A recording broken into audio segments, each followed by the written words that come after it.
So আজ আমরা দেখতে চলেছি 2008 সালে মুক্তি পাওয়া একটা সার্ভাইভাল অ্যাডভেঞ্চার মুভি যার নাম সিটি অফ ইম্বার। তো আর দেরি না করে শুরু করা যাক। মুভির শুরুতে আমরা দেখতে পাই সূর্যের মতো দেখতে আরো একটি সূর্য আমাদের পৃথিবীর কাছে চলে আসে, যার কারণে পৃথিবীর পুরো এনভায়রনমেন্ট চেঞ্জ হতে থাকে। সব বিজ্ঞানীরা বুঝতে পারে এই পৃথিবী এখন বসবাসের উপযুক্ত নয়, তাই কিছু বিজ্ঞানী আর ইঞ্জিনিয়াররা মিলে মাটির অনেক ভেতরে একটা ভিন্ন ধরনের শহর তৈরি করে। তারা সেই শহরটির নাম দেয় এম্বার সিটি। তারা সেখানে এমন একটা ব্যবস্থা করে যাতে 200 বছরের আগে কেউ পৃথিবীতে ফিরে আসতে না পারে, কারণ তারা গবেষণা করে জানতে পেরেছে প্রায় 200 বছর পর পৃথিবী আবার আগের অবস্থায় ফিরে আসবে। তাই সেই বিজ্ঞানীর একটা বক্স তৈরি করে এবং সেখানে 200 বছরের একটি টাইম সেট করে দেয়, অর্থাৎ 200 বছরের পূর্বে কেউ চাইলে বক্সটি খুলতে পারবে না। তারা সেই বক্সটির ভেতর এম্বার সিটি থেকে কিভাবে পৃথিবীতে ফিরতে হবে সেই সমস্ত ইনফরমেশনগুলো রেখে দেয়, যেন এম্বার সিটির মানুষরা 200 বছর পর এই ইনফরমেশনগুলো কাজে লাগিয়ে আবার পৃথিবীতে ফিরে আসতে পারে। বিজ্ঞানীরা সর্বপ্রথম বক্সটিকে সেই শহরের মেয়রের কাছে তুলে দেয়। এরপর সময়ের পরিবর্তনের সাথে সাথে বক্সটি নতুন নতুন মেয়রদের কাছে পাস অন হতে থাকে, কিন্তু এক সময় 7 নং মেয়র নতুন মেয়রকে পাস অন করার আগেই মারা যায়। ফলে ধীরে ধীরে সকলেই এই বক্সের ব্যাপারে ভুলে যায়, আর ঠিক সময় মতো 200 বছর পর সেই বক্সটি খুলে যায়। কিন্তু সেই বক্সটির ভেতর কি রয়েছে তা দেখার মতো এখন কেউ ছিল না। বক্সটি খুলে যাওয়ার আরো অনেক বছর কেটে যায়। এরপর আমরা সেই এম্বার সিটি দেখতে পাই। এই শহরটিতে বেশ কিছু নিয়ম কানুন আছে। শহরটিকে পরিচালনা করার পেছনে শহরের প্রত্যেক মানুষেরই ভূমিকা রয়েছে, অর্থাৎ এই শহরের প্রতিটি মানুষ কোনো না কোনো কাজ করে। তবে এই শহরের কোন মানুষ কি কাজ করবে সেটা লটারির মাধ্যমে নির্ধারণ করা হয়। এই এম্বার সিটিতে তেমন কোনো আধুনিক প্রযুক্তি নেই, তাই প্রতিটি কাজ ম্যানুয়ালি অনেক কষ্ট করে করতে হয়। এবং এই শহরে সরাসরি কোনো বৈদ্যুতিক সংযোগ নেই, বরং শহরটির বিভিন্ন স্থানে বড় বড় জেনারেটরের সাহায্যে এই পুরো শহর আলোকিত হয়ে থাকে। এখন যেহেতু এই শহরকে 200 বছরের জন্য বানানো হয়েছিল এবং শহরটি যেহেতু 200 বছরের বেশি হয়ে গিয়েছে, তাই এখানকার সবকিছু দিন দিন অকেজো হয়ে যাচ্ছে। এখানকার জেনারেটরগুলোও অনেক দুর্বল হয়ে গিয়েছে, যার ফলে শহরটিতে লোডশেডিং এর সমস্যা লেগেই থাকে। এই শহরে আমরা একজন ডুন নামের ছেলেকে দেখতে পাই। ডুনের স্বপ্ন ছিল সে বড় হয়ে একজন ইলেকট্রিশিয়ান হবে, যেন সে শহরের লোডশেডিং এর সমস্যা একেবারেই দূর করে দিতে পারে। আসলে তার বাবাও একজন ইলেকট্রিশিয়ান ছিল, তাই সে তার বাবার স্বপ্ন পূরণ করছে। অন্যদিকে আমরা লিনা নামের একজন মেয়েকে দেখতে পাই, যার স্বপ্ন ছিল একজন মেসেঞ্জার হওয়া, অর্থাৎ শহরের সব খবরাখবর সে মানুষদের কাছে পৌঁছে দেবে। যেহেতু এই শহরে লটারির মাধ্যমে কাজ নির্ধারণ করা হয়, তাই আজ তাদের সেই কাঙ্ক্ষিত দিন ছিল। কিন্তু দুর্ভাগ্যবশত লিনার ভাগ্যে পাইপ ওয়ার্কারের কাজ মিলে আর ডুনের ভাগ্যে মেসেঞ্জারের কাজ, যার ফলে তাদের দুজনের খুব মন খারাপ হয়। এখন মেসেঞ্জার হওয়া থেকে ভালো ডুন লিনার সঙ্গে তার কাজ এক্সচেঞ্জ করে নেয়, কারণ সে পাইপ ওয়ার্কার হলেও সে জেনারেটরের কাছে থাকতে পারবে। অন্যদিকে লিনাও এতে অনেক খুশি হয়, কারণ তার মেসেঞ্জার হওয়ার স্বপ্ন এখন পূরণ হয়ে গিয়েছে। এরপর লিনা তার খুশি মন নিয়ে তার ঘরে গিয়ে তার দাদিকে এই খুশির খবরটি দেয়। তার দাদির অনেক বয়স হয়েছে, এই কারণে তার স্মৃতিশক্তি অনেক কমে গিয়েছে। সেই লিনাকে বলে, তোমার বাবার কথাটি তোমার সবসময় মনে রাখা উচিত। আসলে লিনার বাবা মারা যাওয়ার আগে সে লিনাকে বলেছিল বাহিরের একটা আলাদা দুনিয়া রয়েছে, আর একদিন আমাদের থেকে সেই দুনিয়ায় চলে যেতে হবে। লিনার বাবা তাকে সেই বক্সটির ব্যাপারেও বলে, যেটার ভেতর বাহিরে যাওয়ার নকশা রয়েছে, কিন্তু লিনা থেকে এই সব কথাগুলো মিথ্যা মনে হয়। যাই হোক, এর পরের দিন যখন লিন একটা মেসেজ নিয়ে তার আন্টির কাছে পৌঁছায়, তখন তারা সেখানে একজন পাগল লোককে দেখতে পায়।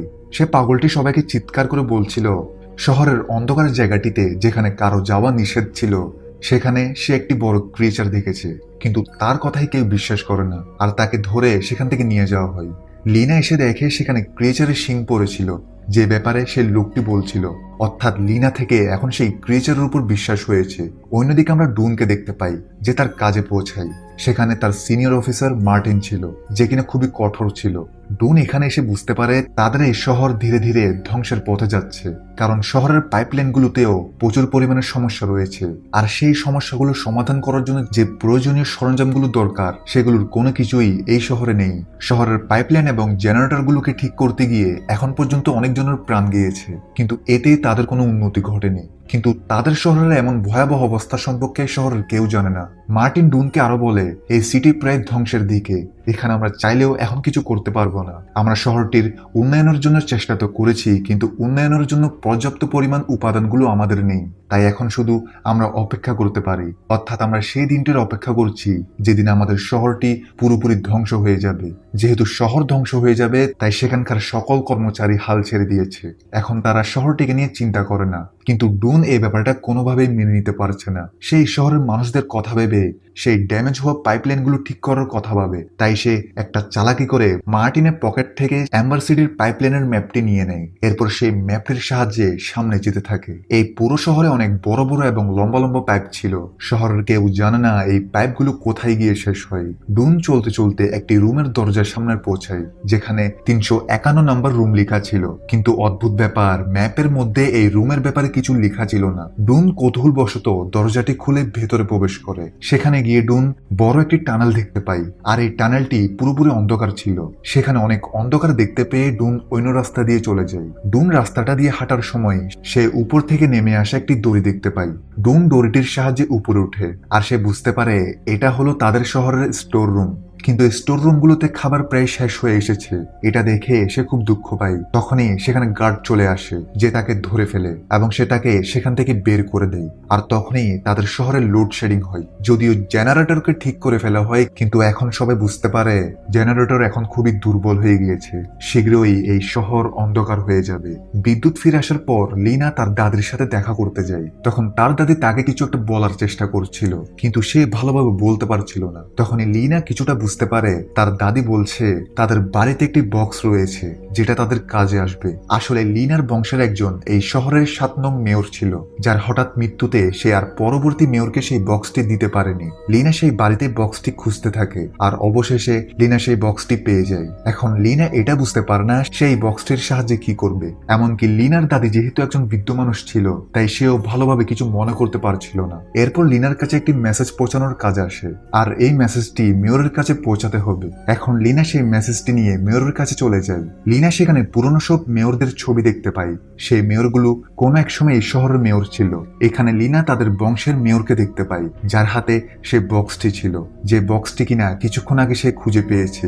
এরপর লিনা মেসেজ পাঠানোর জন্য বর্তমান মেয়রের কাছে আসে। লিনা সেখানে লক্ষ্য করে লিনাকে দেখে সেই মেয়র ডয়ারের ভেতর কিছু একটা লুকানোর চেষ্টা করছে।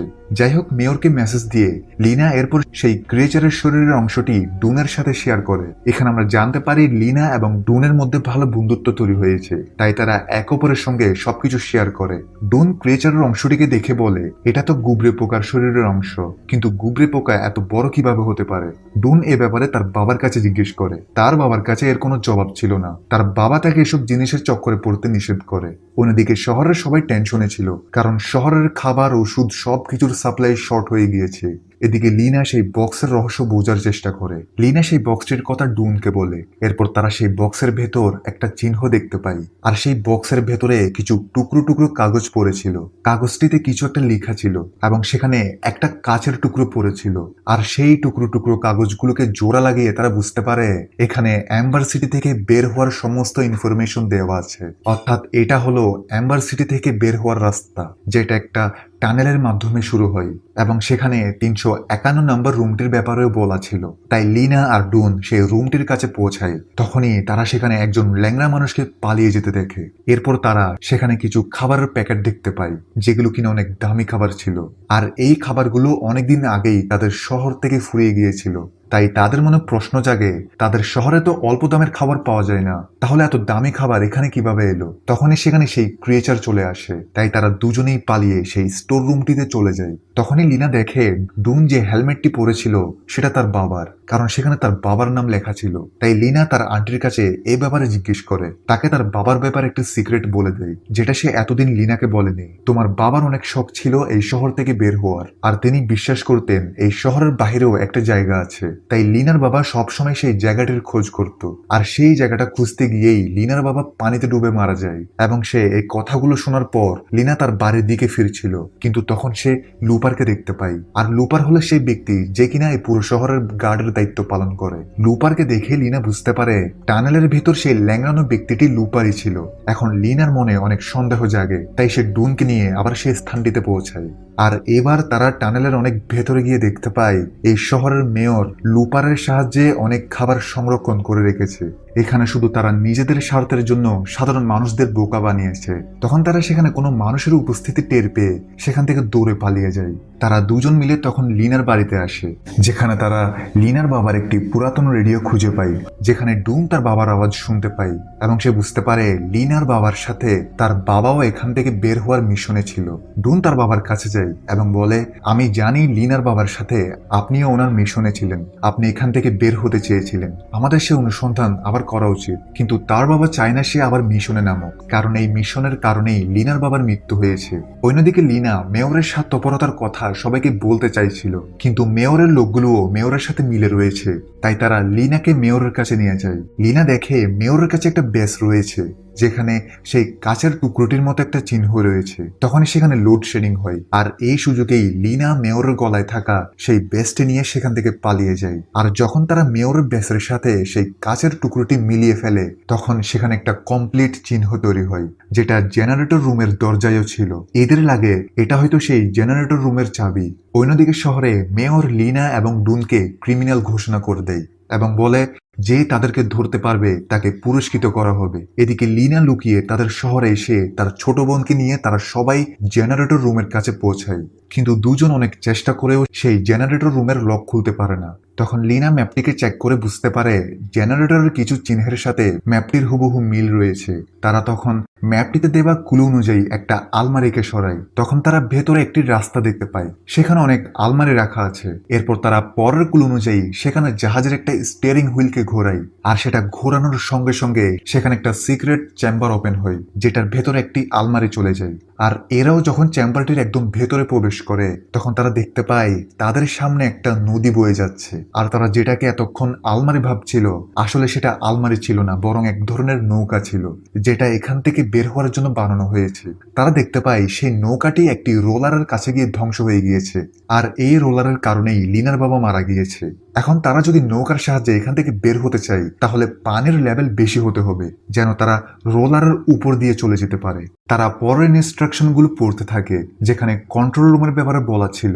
তারা সেই কন্ট্রোল রুমের কাছে যায়, আর তারা সেখানে সেই কি হোলটা দেখতে পায়, যেটা কিনা তারা মেয়রের বেচ আর সেই কাচের টুকরোটা দিয়ে বানিয়েছিল। অর্থাৎ এটাই কন্ট্রোল রুমের চাবি। তারা সেই চাবির সাহায্যে কন্ট্রোল রুমে প্রবেশ করে, আর তারা দেখে বাইরে যত মেকানিজম আছে সেটা এখান থেকে কন্ট্রোল করা যেতে পারে। এরপর তারা পরের ইনস্ট্রাকশন ফলো করে সেখানে একটি সুইচ অন করে দেয়। তখন বাইরে যে বড় রোলারটি ছিল সেটি উল্টো ঘুরতে শুরু করে, যার ফলে পানির লেভেল দ্রুত গতিতে বাড়তে শুরু করে। কিন্তু রোলার চলতে চলতে হঠাৎ থেমে যায়। সাথে তারা এখন যে সুইচটি অন করেছিল, তাদের শহরের ইলেকট্রিসিটি পাওয়ার অনেক গুণ বেড়ে যায়, যার ফলে শহরের সব লাইটগুলো ব্লাস্ট হয়ে যায়। সাথে তাদের পুরো শহরটিতে এখন পানি প্রবেশ করা শুরু করেছে। এই দৃশ্য দেখে মেয়র মনে করে আজই হয়তো তাদের শহর ধ্বংস হয়ে যাবে। এই জন্য সে ভয় পেয়ে তার খাবার রুমে লুকিয়ে পড়ে। কিন্তু ঠিক তখনই সেখানে অদ্ভুত সেই ক্রিয়েচারটা চলে আসে এবং সে মেয়রকে মেরে ফেলে। অন্যদিকে ডুনের কাছে মার্টিন পৌঁছে গিয়েছে এবং সে ডুনের সঙ্গে এগুলো ঠিক করছিল। সে মেশিনটিকে কন্ট্রোল তো আনতে পারে, কিন্তু সেটা এমনভাবে কন্ট্রোল হয় যে যতক্ষণ সেটাকে ধরে রাখবে ততক্ষণ পানির স্রোত বন্ধ থাকবে। অনেক সময় চলে যাওয়ার পর মার্টিনের শরীরে আর কোনো শক্তি ছিল না, তাই ধীরে ধীরে পানির স্রোত আরো বাড়তে থাকে। পরিস্থিতি ভয়াবহ দেখে ডুন লিনাকে নিয়ে সেখান থেকে চলে যেতে চায়, এমনকি সে মার্টিনকেও তাদের সাথে যেতে বলে, কিন্তু মার্টিন তার কথায় রাজি হয় না। এরপর তারা তিনজন একটি নৌকার উপর বসে পড়ে, আর যখন সেখানে পানির একটা বড় স্রোত আসে, তখন তারা স্রোতের সাহায্যে সেই রোলারটি পার করে ফেলে। তারা নৌকা দিয়ে অদ্ভুত কিছু জায়গা পার করছিল। এরপর তারা একটা টানেলের ভেতর দিয়ে একটা বিশাল স্লাইডে পৌঁছায়। তারা সেই স্লাইডটির মাধ্যমে নিচে নেমে আসে। তখন তারা দেখতে পায় তারা এখন এমন একটা জায়গায় পৌঁছে গিয়েছে যেখানে দূর থেকে তারা একটা আলো দেখতে পাচ্ছে। সেখানে যাওয়ার জন্য অনেক লম্বা সিঁড়ি রয়েছে, আর এই সিঁড়িগুলোকে পার করে তারা সেই জায়গায় পৌঁছে যায়। কিন্তু সেখানে তারা সবকিছু অন্ধকার দেখতে পায়। তারা বুঝতে পারে এই জায়গাটি লাইফলেস, আর নতুন জায়গার সন্ধান করে তারা সময় নষ্ট করেছে। কিন্তু এর কিছুক্ষণ পর আকাশে সূর্য ওঠে, আর এরা দেখতে পায় সব জায়গায় সবুজ গাছপালা। আসলে 2 বছরের মধ্যে পৃথিবী পুরোপুরি ঠিক হয়ে গিয়েছে, আর এরা বুঝতে পারে তারা অবশেষে পৃথিবীতে পৌঁছে গিয়েছে। তারা পৃথিবীর সৌন্দর্য উপভোগ করতে থাকে। তখন তারা একটা পাখিকে দেখতে পায়। তারা পাখিটির পিছু করে সামনে যেতেই তারা খুবই গভীর একটি গর্ত দেখতে পায়, আর সেই গর্তটি দিয়ে তারা পুরো অ্যাম্বার সিটিকে দেখতে পারছিল। এরপর তারা তাদের লেখা একটি চিঠি একটি পাথরের সঙ্গে বেঁধে সেই গর্তের মাধ্যমে অ্যাম্বার সিটিতে পাঠিয়ে দেয়, যাতে করে অ্যাম্বার সিটির মানুষেরা এই নতুন পৃথিবী সম্পর্কে জানতে পারে। আর চিঠিতে দেওয়া ম্যাপের সাহায্যে তারা এই পৃথিবীতে চলে আসতে পারে। আর সৌভাগ্যক্রমে ডুনের বাবা সেই চিঠি কুড়িয়ে পায়, যার ফলে সে বুঝতে পারে পৃথিবীতে ডুন আর লিনা পৌঁছে গিয়েছে। অর্থাৎ অ্যাম্বার সিটির সমস্ত লোক যারা কিনা 200 বছর ধরে পৃথিবীর গভীরতায় বসবাস করছিল, তারাও এখন বাহিরে বের হয়ে আসবে। আর এখানেই এই মুভির সমাপ্তি ঘটে।